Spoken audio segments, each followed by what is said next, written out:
Possibly the single most underrated Dragon Ball fight in existence, Goku versus Jackie It Chan. better not be.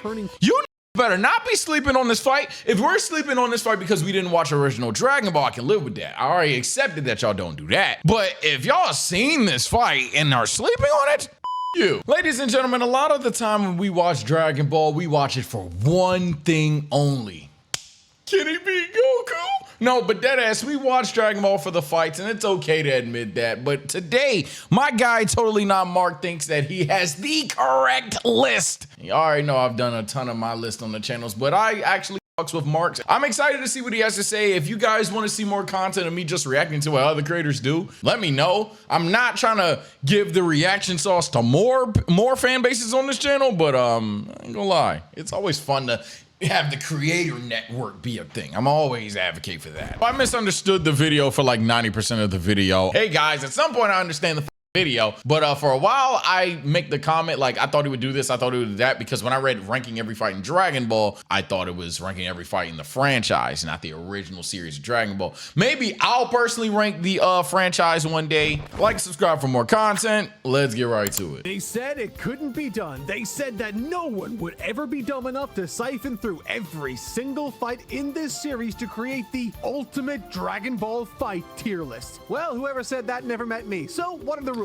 Yeah, you know what's crazy? This is the second time Mark has beat me to the punch on something, but this one isn't too uncommon. You know, you've had Swag Kage do a video ranking literally every Naruto fight. Maybe I'll do like a every One Piece fight just to seem a little different, but I'm pretty sure someone's done that. This isn't the most this isn't the most newest of new ideas, but this is the second time Marcus has beaten me to something. Does that make me mid or make him crazy? Probably both. Number one, I am only counting the canon fights, and this means no Dragon Ball GT or non-canon films. Number two, we need to be able to see the fight for each other, which means no Krillin versus Tambourine, despite that fight contributing to the story significantly and technically happening. And finally, number three, there are no rules. This series will be divided into three separate videos, culminating with a fourth and final top 20 to determine which Dragon Ball fights are the very best. Wait, he said top 20? Final top 20 to determine which. Oh, so this is a series. Oh, okay. Well, my team's probably gonna make this a fucking movie, but if they don't, then fuck it.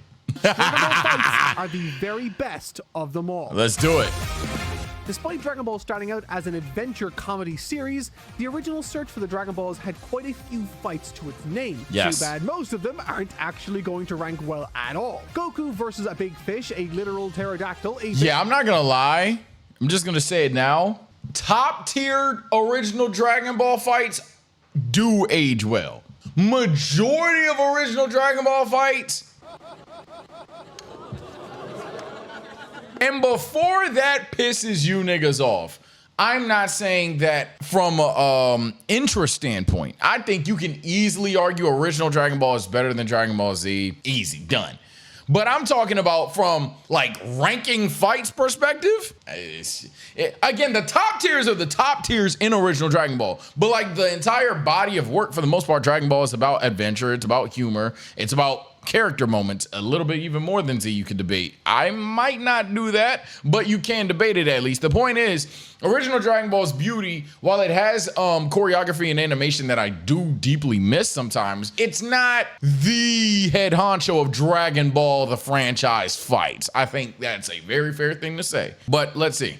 Bear Thief, Boss Rabbit's Henchman, and any number of other permutations just don't do enough to warrant being on this list in any serious capacity. They exist to say, hey, look at this character, aren't they something? And you know what? Yeah, that's fine, but it's not going to wow me in any way. I'm pretty sure most of you didn't even remember Goku fought that Bear Thief anyway, so yeah, bottom tier. All right, now time for the heavy hitters. I'm talking Goku versus Oolong. Yeah, I'm about to say, put numbers on them, Marcus. Do it, no balls. It's funny, it's better than the other 2 second-long fights I described earlier, and it serves as a mechanism that introduces Oolong to the main cast. Plus, the fight sets the stage for the wacky fights Dragon Ball will eventually become known for, like Boss Rabbit versus Goku, which, you know, definitely has a better punchline, but that said, neither of these fights are anything too special. D tier. Unsurprisingly, the very best fights in this arc involve Yamcha in some capacity, whether it Yamcha's fight in Path to Power is fucking beautiful for no reason. And this one is not bad, but in fucking Path to Power, it's fucking 10 seconds of peak. Be his first or second confrontation with Goku, or his battle against Goku's Uzaru form. In effect, the only fights with substantial drama to them in this arc come about thanks to his involvement. And while his fights with Goku are about on the same level as Oolong and Boss Rabbit in terms of they at least mean entertainment something. and narrative significance, the climax is another story. Though through our first glimpse of the Uzaru, we learn the true fate of Goku's late grandpa. It is surprisingly tragic, adds complexity to Goku's character, and adds the... And this is what I kind of meant about original Dragon Ball. I think this will be applicable to a lot, maybe not directly C tier A moment, but that's kind of what I'm getting at. Dragon Ball has a lot of series defining shit, but I wouldn't be like, oh, this is an S tier fight. This is like one of the 15, 20 best moments in Dragon Ball, in my opinion. I think this is really, really, really, really, really important, at least if I'm boosting it, let alone is it just for my sake kind of cool. I probably would have it not in, maybe in the 20s, but still. Perfect amount of drama to the conclusion of this battle. And with really that, cool. We have our first C tier rank. Yeah, Thankfully, the quality skyrockets from this point. Dragon Ball's shift into Battle Shonen changes a few things. Once a few chance encounters relegated to bottom tier will henceforth increase in number and scope and frequency. Case in point, there are a few encounters during Goku and Krillin's training arc. The saber-toothed cat. Yeah, I'm about to say, so is he going to, so this video isn't what I thought he was going to do. So is he going to just, well, shit, then Ferb, we might still be good to do some crazy shit one day. But if he's going to skip all the encounters, then, oh, never mind. Then the original Dragon Ball is going to fucking go crazy in this breaking every Dragon Ball fight series that he's doing then. Because if we're talking about just like the fights that people give a fuck about, oh, then original Dragon Balls. That's entirely different. I thought he was ranking literally every single fight with like a numeric number next to it, and we would have that conversation about, okay, in hindsight, there's a lot of beating up animals, there's a lot of beating up a gimmick character, it's a lot of beating up a character, but then here, oh my God, it's Grandpa Gohan, stuff like that. And not saying that fight is necessarily ass, I actually like that one, but in general, it's a lot of stuff like that in original Dragon Ball, the Popo training, Korin, it's a lot of stuff like that in original Dragon Ball. And then your heavy hitters are your heavy hitters. But if we're gonna just go to essentially the heavy hitters, oh, then we good. What the fuck? Cat, Lunch's pursuers, and our first glimpse of Goku versus Krillin. None of these are particularly impressive and offer little to consider. And that's not even to mention the preliminary matchups of the 21st Tenkaichi Budokai proper. Yeah. None of these matches are exciting or interesting. They exist purely to demonstrate exactly how strong and talented Goku and Krillin are relative to the competition around them. Which, correct, fits the story perfectly. They just aren't going to be placed very well on this list. So yeah. There's nothing wrong with any of these, really. There's just not a lot to them either. Correct. Tier. Thankfully, there's some gold in these there hills, too. Right off the bat, we've got 4 D-tier entries, with Krillin versus Bacterian, Yamcha versus Jackie Chun, Lanfan versus Namu, and Goku versus Girin. While none of these fights are super impressive, all of them, that the baseline standard has jumped. I don't know. I'd say Yamcha, Jackie Chun, Krillin, Stank Guy, or C tier. They're at least pretty entertaining for whether it's mystery reasons or in this fight, just probably one of the better gimmicks of this arc. Up considerably. Good fights don't just serve as a means of facilitating he doesn't even know, so yeah, like it's cool. Communicating the story of the arc. While the fights with Bacterian, Lanfan, and Girin still lean on the old school Toriyama humor more than later installments will, it's clear these bouts also serve to communicate character, whether that be Krillin's emotional growth since his training days, or most impressively, Namu's character introduction. Seriously, by the time that fight concluded, I felt as though I could actually cheer for him, which proves vital for his later matchup. Moreover, these initial outings serve as our introduction to Jackie Chun, as well as the overarching question of this tournament: can Roshi save his students' future by defeating them in this competition? The theme of fostering the next generation plays a heavy hand in this arc. Through a stroke of genius, Akira Toriyama shifts our perspective as a reader from Goku onto Master Roshi as he lifts himself out of retirement and steps up to the plate one last time. Type Through chat. fights like Krillin versus Jackie Chun and Goku versus Namu, we gain insight into how formidable Goku is and the motivations behind Roshi's ambition. Knowing full well that neither of these two students would encounter a worthy challenge at this World Martial Arts Tournament, Roshi enlists himself as the most important lesson either fighter stands to learn is that no matter how strong you think you are, there could always be someone stronger around the corner. All right, let's do it. Talk to me. Complacent. Both of these semi-final matchups are easy contenders for C tier, but this final matchup between Goku and Jackie Chun is genuinely something special. He didn't say a fucking letter or number there. I thought he was saying a number there. But I agree, despite everything, they're feeling a bit more important. For me personally, my D tier, I mean, I have F tier personally, but like my D to F tiers are just like throwaway fights, or at best, I smirked. Stuff like that. C tier for me, anything that had a little bit of importance, or okay, that gimmick was really fucking funny.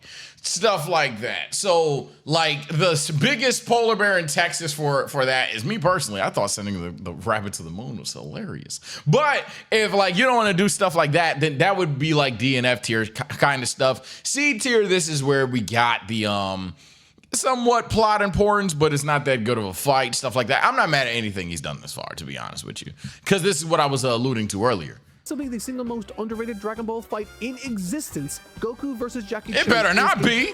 You niggas better not be sleeping on this fight. If we're sleeping on this fight because we didn't watch original Dragon Ball, I can live with that. I already accepted that y'all don't do that. But if y'all seen this fight and are sleeping on it, you. Fight's amazing. Toriyama's journey as a writer, brimming with all of the comedic flourishes. Fight is literally cinema. From him up until this point, it's through Roshi's internal dialogue, expressions, strain, and sense of duty when things go awry that grants this fight a unique air. The choreography is spectacular and innovative. The themes of mentorship and untapped potential bathe the tournament floor. It's funny, but it's importantly serious when it needs to be. For Roshi, Goku isn't just another student, he's exactly what he's been waiting for. Someone worthy of taking over as the Earth's defender when his time is up. And on this day, the day of the 21st Tenkaichi Budokai, Roshi knows the best thing for Goku is to lose. Type chat. What an incredible fight, and our first bona fide S tier entry. Gave it S. Yeah, it's A or S. I don't know if I'm going S because I'm just way stricter than like apparently 90% of humans. I don't believe in having 15 S tiers. I don't believe in having 10 S tiers. I think S tier is something that should be sacred. But you have an argument for it. It doesn't piss me off that you're gonna put it in fucking S tier. I'm just thinking about other Dragon Ball fights, Dragon Ball Z especially. Hell, even contrary to belief, even a Super fight. But dead ass, and I'm just like, it probably is in that 8S tier still, so I'm not mad at this. Truly great fights, but it was always one of the arcs I enjoyed the least. And I think I discovered why through making this very video. The majority of fights in this arc are either super quick, low stakes, or some combination of the two. Seriously, I'm talking about at least 15 of the most forgettable fights in this series take place in this arc. So yeah, because this arc, I don't want to say is objectively the longest. It might be. I don't have that knowledge to my memory right now, but it definitely drags the longest in the sense of like henchman to henchman to henchman to henchman to base to henchman to henchman to henchman to base again to genocide. Now, once you get to genocide, I'm all for it. That nigga Goku doing that shit is forever going to be the funniest thing possible. But prior to that, a lot of fights, all right? Yeah, courtesy of the Red It's a lot of fights. Here's a lash of bottom tier entries to consider. However, if you wade through the grunts of the Red Ribbon Army, you do eventually come across some fights worthy of higher positionings. Goku's fight against Colonel Silver, General Blue, and his climb up Muscle Tower saw Toriyama get both creative and comedic in equal measure. However, while there will always be fans of this intensely comedic approach, there are moments where this style of writing begins to feel, I don't know, antiquated compared to the more balanced approach to comedy and drama that will come up later, which, you know, unfortunately stopped me from giving these any higher than D tier. Yeah, no, all these fights are D tier. The first potentially again, granted, he's like zooming through the video because he's not as psycho as I thought he would be, which is fine. That just means I need to be the psycho. But yeah, no, the Red Ribbon Army has like a lot. It's kind of like not the Great Ninja War of Dragon Ball in the sense the plots aren't even, come on, but in the sense of there's just a fuck ton of fights that holy shit, bro. Next. The only thing is the Great Ninja War fights were at least like completely not entertaining. These are just like OD fodder level fights or just like fights. Controversial ranking on this list. General Blue versus Tao Pai Pai. I'm going to give C this tier. a C tier, despite it being a blink and you miss it fight. However, there is a reason for that. It marries Toriyama's classic comedic writing sensibilities with a more modern, serious, and dark undertone. The sequence effectively serves to solidify Tao as a credible threat to Goku worthy of our attention. All the while, his tongue attack and means of transportation in and of itself are very tasteful examples of Toriyama's humor finding its way into the mix in a modern setting. Ultimately, creating terrifying. I'm with it. Build up to the best fight of this arc. Goku versus Tao Pai Pai. While this is technically two distinct fights, both outings offer something unique and fun. The first is Goku's first real decisive and monstrous defeat at the hands of a villain. It is intense, it's scary, and he comes this close. Yeah, I would say if I were separating them, fight 1 is like another C plus-ish tier. Cause it's not, it's about the same level as General Blue actually to me. And then fight 2, maybe even a B tier, cause I just like the choreography. It was a funny fight to me. To being killed. But fight 1, I guess he both in C2, but and his eventual training there, maybe which B. is way better than the second time he goes there, by the way. It's again bathed in philosophy that Goku can once again learn from, and as that second fight rolls around, man, is it ever satisfying to see Tao finally get what he deserves after everything he did. Yeah, kick his ass, Goku. Easy A tier, which is weird because that's not the climax of the arc. Goku. Ooh, that A tier kind of high. That A tier kind of high to me. I ain't gonna lie. I'm looking back.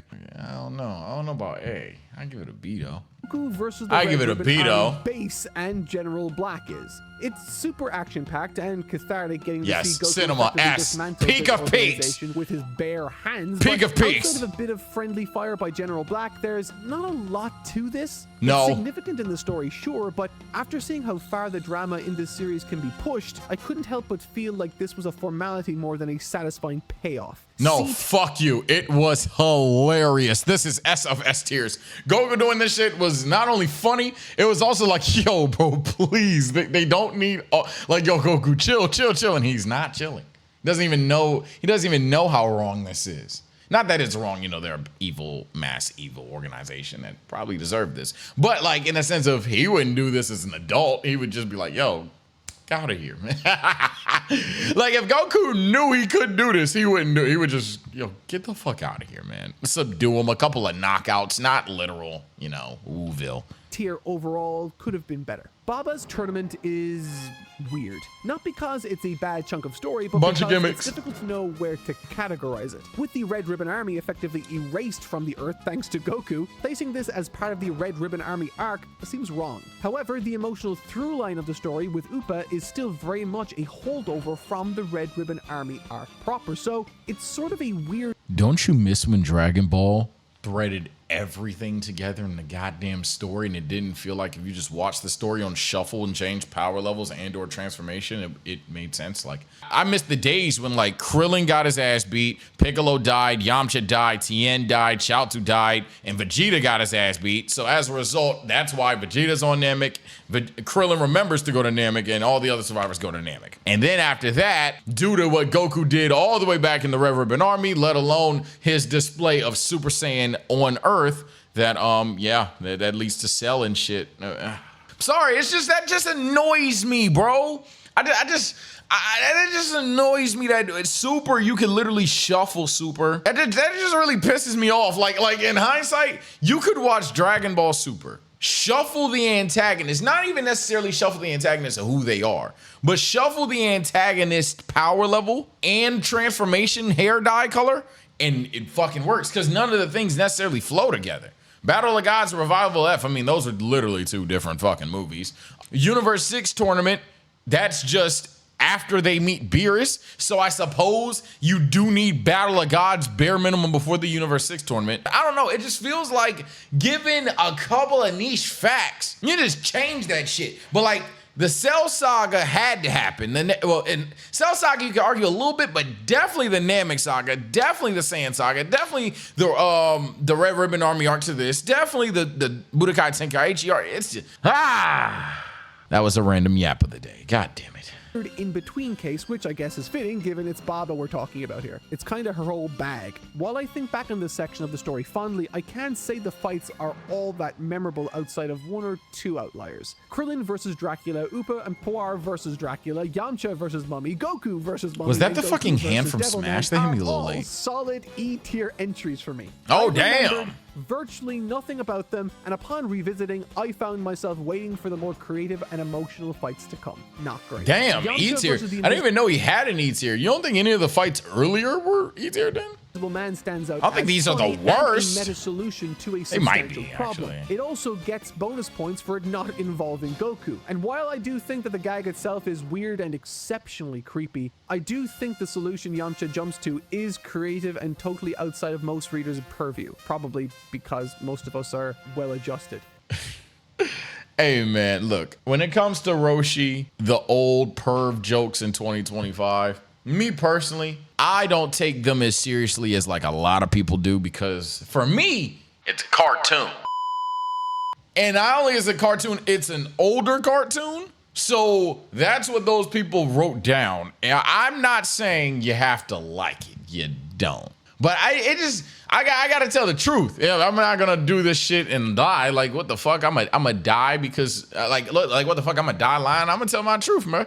This shit just never really will probably ever piss me off. I understand, oh, he is a fucking freak that needs to stay inside. He's weird, all that stuff. But it never just like pisses me off. So like when he says D tier here, I'm definitely like, no, that's easy C tier for what other gimmicky fights have qualified for it. It's just, I just don't look at this fight like disdainfully. I look at it as very fucking stupid and perverted, yes, but it doesn't like heat me up. You know what I mean? But if it heats you up, I'm not gonna call you a bitch. You know what I'm saying? Like, I think that's the problem as well. Not to go too further in this rabbit hole, but I think that's the problem. The niggas that are sensitive to it get fucking gaslit that they can't be sensitive to it. You know what I'm saying? You can be sensitive to that shit. If you're like, nah, in hindsight, that's pretty fucking weird. It's weird to you. It just doesn't piss me off, but I can understand that for sure. And heck, while we're at it, we can throw Goku versus the Pilaf gang after Baba's tournament in there too. D tier. Okay, I'm gonna say this about Pilaf. I've thought this for a long time.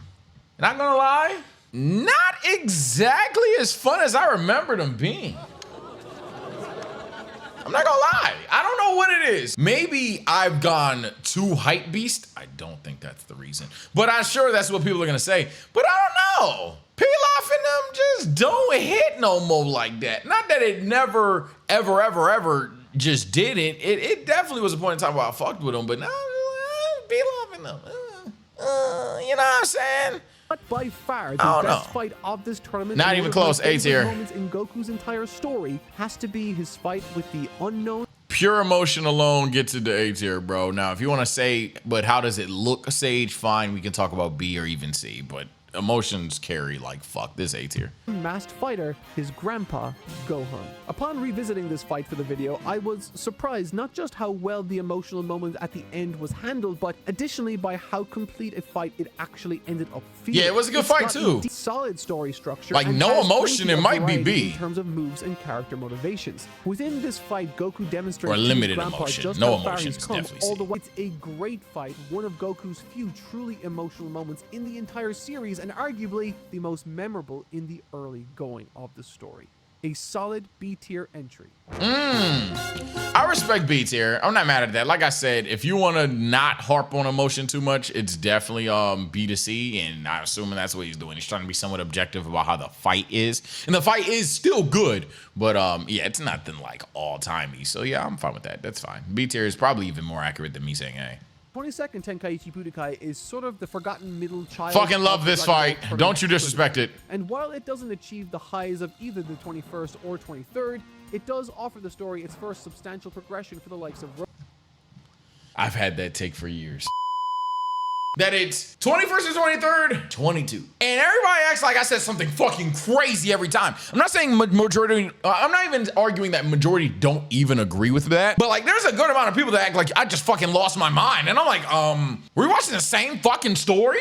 The 21st and 23rd had a better narrative to me, a better build up to me. The only argument is if you are the Tien Shinhan fan. If you are the Tien Shinhan fan, then sure, maybe you fuck with this more. But I don't see the way that the 22nd is just better than the 21st or 23rd in any way, shape, or form, outside of just saying Tien Solos plus ratio. I just don't see it. But before we get to the good stuff, we've got a boatload of preliminary goon fights to account for. While I understand the purpose of these battles, for the purpose of this video, I can't rank them any higher than bottom tier. They are important for setting the scene and introducing us to the likes of same exact thing as last year, but yeah. Ultimately, I can't bring myself to rank Krillin versus Nameless Wrestler anywhere near D tier. Then again, I do have Goku versus Pamput, and that's easily E tier, so consider that the connective tissue. Okay. The overall standard of this tournament is far higher than the first outing. While Goku vs. Pamput exists as a substanceless squash match, Jackie Chun vs. Man-Wolf and Krillin vs. Chaozu inject some much-needed creativity and comedy to bring up the average, making it easy D-tier candidate. That's fine. Yamcha vs. Ten Shinhan, while very short, C-tier. is a solid C-tier. Yep, C-tier. Picking up some points for acting as the bout that shows us just something, again, C-tier, something memorable, something funny, or a fuck it, bias. But it gotta be one of the three, and yeah, this is definitely at least two of them. Ruthless Ten Shinhan has been instructed. Without this fight, all subsequent matchups with Ten Shinhan would lose value. It's on the cusp of being placed into B tier, but one thing holding it back is its length and lack of substance beyond Ten Shinhan breaking Yamcha's leg. This is that is not even sniffing Gohan and Goku though. No. Dragon Ball. No. Speaking of, Jackie Chun vs. Ten Shinhan is a good example of a great B-tier entry. It's I'm going C. Super long, but it offers a lot more to work with in terms of story. I'm going C all Roshi day. Trying to figure Ten Shinhan out, Ten Shinhan sizing up Roshi, and ultimately Roshi teaching Ten Shinhan his first major lesson by voluntarily jumping out of bounds. First lesson, learn when to fold them. It's with, yes, it's quite an era that's dawning, I do think, always holding a special place in my heart. It tells us everything we need to know about Ten Shinhan and the potential he has. Also fitting within this tier list is Goku versus Krillin. Hey, there's not much to say I swear I'm not going for it. This fight is fucking awesome to me. Fight that isn't already known, it's a really solid outing boasting loads of creative choreography. The journey of Goku and Krillin has been a storied venture, and for it to come to a head here felt friendly and competitive in the best of ways. But we all knew how this one was going to end, didn't we? Solid B tier. Well, but that's why it works. That's why it fucking works. And the 23rd does it well again, bro. Krillin in 2 out of 3 Budokais has like one of my favorite fights there. The one against Piccolo, it does it pretty much almost equally as well. I think Goku Krillin does it a bit more. But it's one of them things where everyone and their mom knows Krillin is out. He wasn't going to beat the big good guy or the big bad guy in either of the fucking arcs. But it's how he went out, how he performed, and for like 2 seconds, you really are starting to root for Krillin, even if you like Piccolo or Goku more. Man, I don't know. I'm biased. I'm putting that bitch in A. But I'll tell you what's not B tier. Goku versus Ten Shinhan. Oh yeah, easy A. Hello, easy A tier. Yeah, easy now A. Forced to hand the reins of stopping Goku over to Ten Shinhan.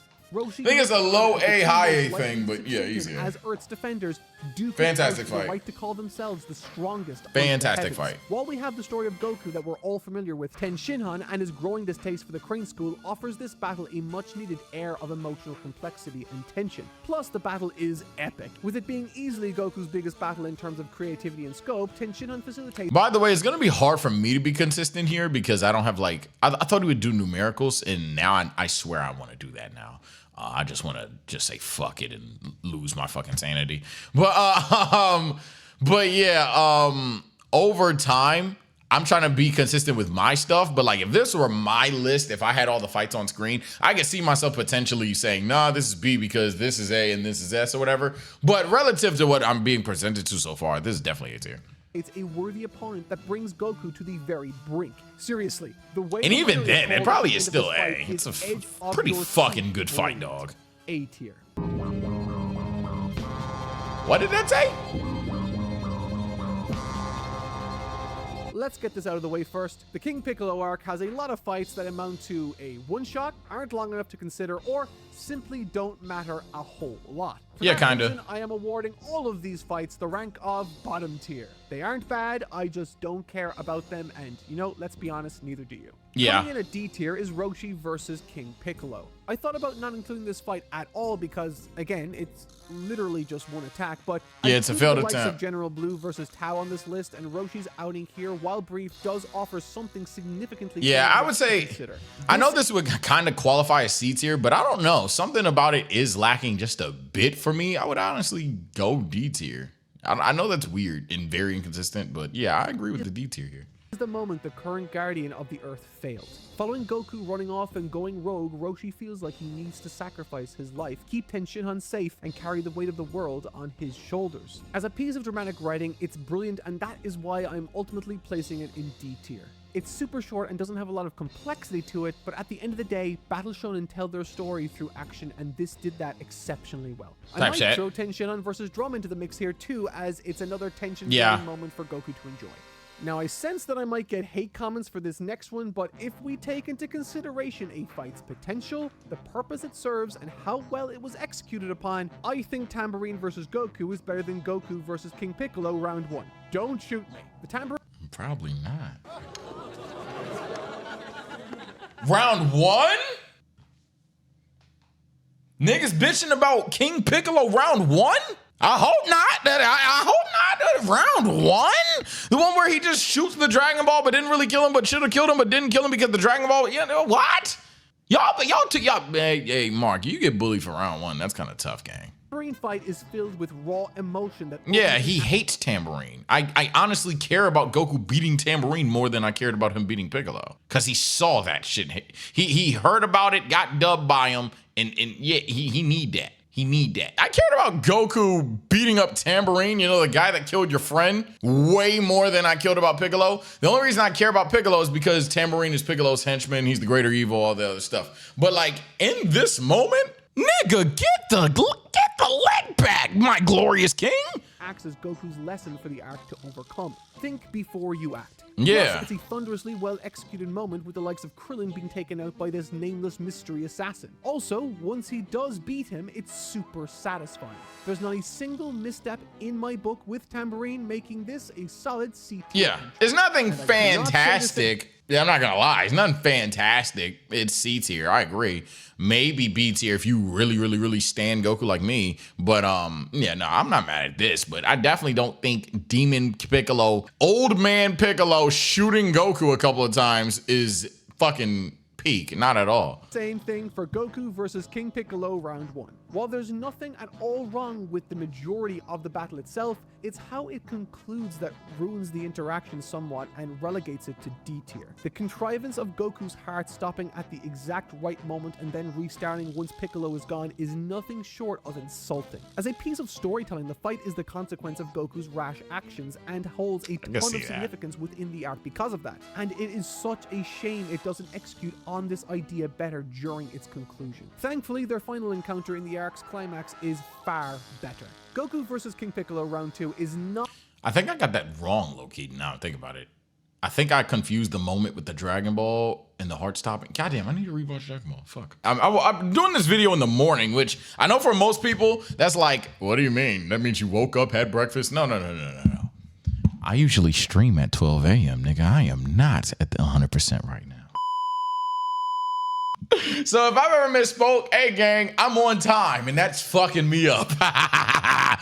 But no, deadass, I'm not mad at that. Now, if he hoes this fight, that's kind of crazy. I think I don't think this is the greatest cinematic fight ever, but this ending, in contrast to the one before, one of the best endings in all Dragon Ball fights. It's very satisfying. Not the best villain fight within Dragon Ball by any measure, but it is the first and as such does a surprising amount right. Thematically, this is Goku's coming out party as the Earth's defender once Roshi and Tenshinhan failed to deliver. In effect, the buck quite literally stops at Goku and he knows it. But does he look nervous? Nope. And that's what makes Goku such an empowering character to follow. He takes his licks and still manages to get up, try his best, and fully believe in himself. It's a powerful fight. Look at that fucking visual, bro. Now, I give it a B as well. I thought that's where this arc's fights concluded, but I was forgetting one worthy of counting. While not super impressive or anything, Goku versus Mr. Popo marks a turning point for Goku. Where's the dumb Goku? Yes, copy clone Goku. Again, has so much farther to go if he wants to call himself the best. The fight is the perfect balance of humor meeting a modern sense of drama that's elevated by the DC tier, who cares? It takes place upon. For me, it's a surprising D tier entry. Yeah.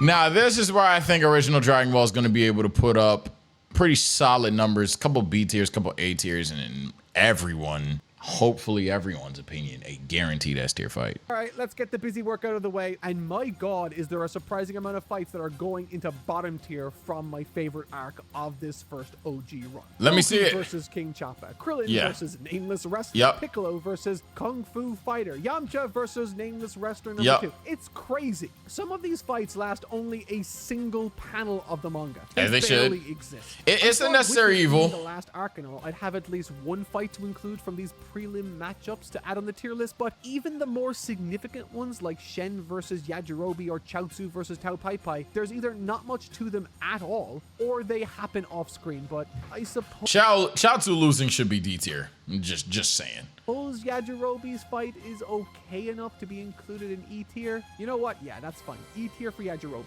Which brings us to some of the best and most memorable fights in let's do it. Okay, this is what I'm talking about. But for me, a lot of these fights are CBA. CBA1S. Goku versus Chi-Chi. Just like Roshi versus I'm putting this in C. This is a fight that's defined by the story it tells. I'm putting this in C tier. It has rather than the quality of the fight, so to speak. Due to that, it's limited in how high I can rank it, but I think it's cute nevertheless. It's creative. It's a cool moment. If I'm not mad at D tier, by the way, it's definitely more of a moment than a fight, but I don't know. It works for me. Worked for me. Consequential enough to warrant placement in D tier for me. Next up is a group of easy B-tier candidates. Let's do it. Shinhan versus Tao, Krillin versus Piccolo, and Fine. Yamcha versus Shen. Agreed on all three. Yeah, if you don't want to put any of them in A, fine. But they're definitely all good B-tier fights. Absolutely no debate. Let's move on. Succeed and are worthy of this position for different reasons, but all execute upon their ideas brilliantly. Krillin through earning the respect of both Piccolo and us as readers through his incredible for the second time this draft up. Tenshinhan through bringing to a close his character arc with this thunderous display of virtue against a ghost from his evil past. And finally, Yamcha through perhaps his single best fight in the series to date. Oh, God, Yamcha, get to it, the fuck! Nigga hit the Ice Spice emote. Yo, stop. Yeah, that's how I look looking at you. You thought I was feeling you with the goddamn camera. Because he loses this match quite convincingly, but if we think back, he's not really had much offered his way. Unless you think him surprising God in combat is somehow less impressive than whatever this was against the Invisible Man, I don't know what to tell you.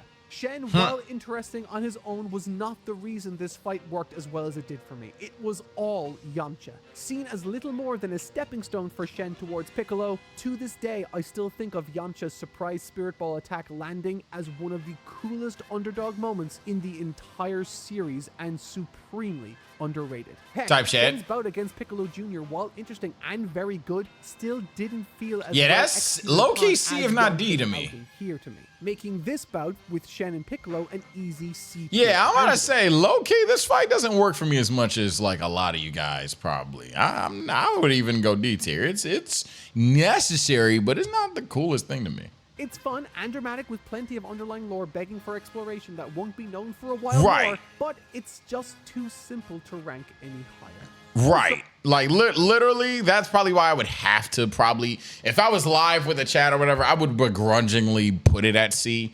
But it's just not that it's not entertaining. It's very important, but it's just, like you get to the point. This guy's onto your shit. We're like, wait a minute, who the fuck is that?